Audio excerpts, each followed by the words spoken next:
সকালের নাস্তা, চা, বিস্কিট, আলু পরোটা। গরম গরম খেতে অনেক মজা।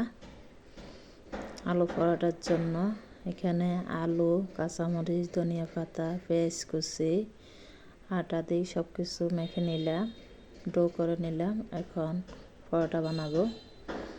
এই যে একটা পরোটা হয়ে গেছে, নরম তুলতুলে, খেতে অনেক মজা। ছেলেরা পছন্দ করে, সেজন্য বানালাম। নিজের কাছেও ভালো লাগে। পাশে চা বসালাম। আরটা দেখাবো। প্রথমটা দেখাই নাই, এখন আরটা দেখা দেব। পাশে বিল্ডিং করতেছে, সেই জন্য আওয়াজ হচ্ছে।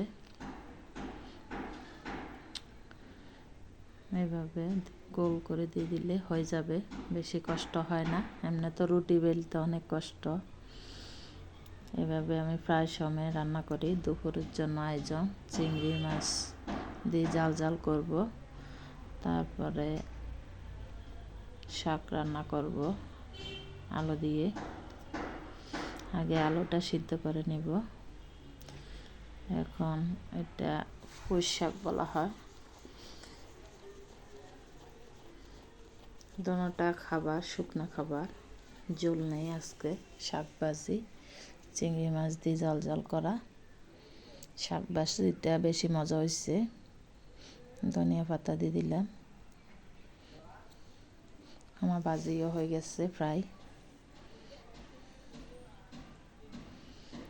অনেক পানি উঠছে শাক থেকে।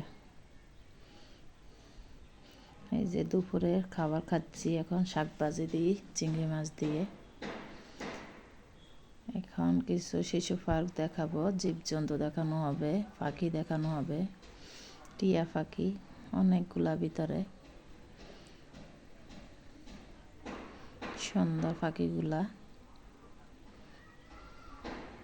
সুন্দরভাবে বসে রয়েছে। ঘোড়া,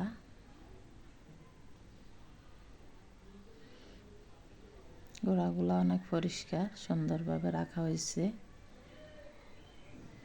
সরাসরি ঘোড়াগুলো দেখতে অসাধারণ।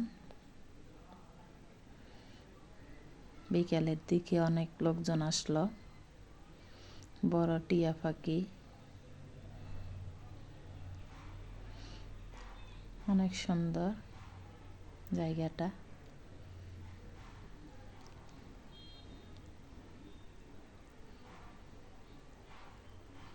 ছোট ছোট পাখি কিচিমিচি করে। অসাধারণ জায়গা। আল্লাহ হাফেজ।